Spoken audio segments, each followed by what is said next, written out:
Pernah terpikir kenapa di suatu negara UMKM jumlahnya sangat banyak, tetapi kemiskinan masih tetap ada?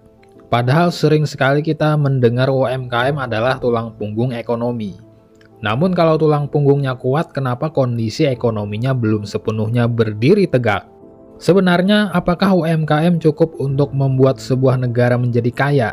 Atau jangan-jangan selama ini kita berharap terlalu besar pada sesuatu yang sebenarnya bukan mesin utama ekonomi? Coba lihat di sekitar, ada yang membuka usaha makanan, ada yang berjualan online, ada juga yang membuka jasa kecil-kecilan. Semuanya terlihat produktif, semuanya terlihat bergerak, namun hasilnya sering kali terasa segitu-gitu aja. Jawabannya sederhana, UMKM memang penting, tetapi bukan faktor utama yang membuat negara menjadi kaya.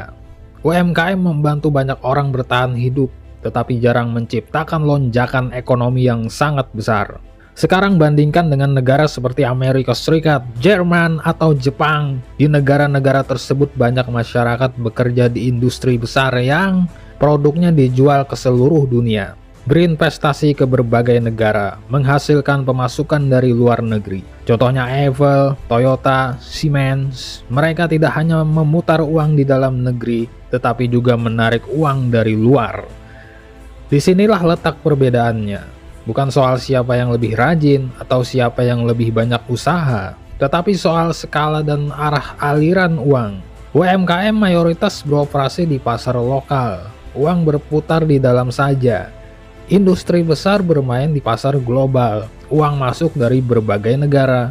Dan ada satu hal penting yang sering tidak disadari, jika semua orang hanya berjualan kepada sesama masyarakat dalam negeri, sebenarnya yang terjadi hanyalah perputaran uang, bukan penambah kekayaan. Bayangkan sebuah lingkungan kecil, ada banyak orang berjualan makanan, mereka saling membeli satu sama lain. Hari ini membeli dari satu penjual, besok membeli dari penjual lain. Terlihat seperti ekonomi yang aktif. Namun apakah jumlah uangnya bertambah? Tidak, karena tidak ada pemasukan dari luar. Sekarang bayangkan ada satu perusahaan di lingkungan tersebut yang menjual produknya ke luar negeri. Tiba-tiba ada uang baru yang masuk, pendapatan meningkat, daya beli naik, satu sumber eksternal bisa menggerakkan semuanya.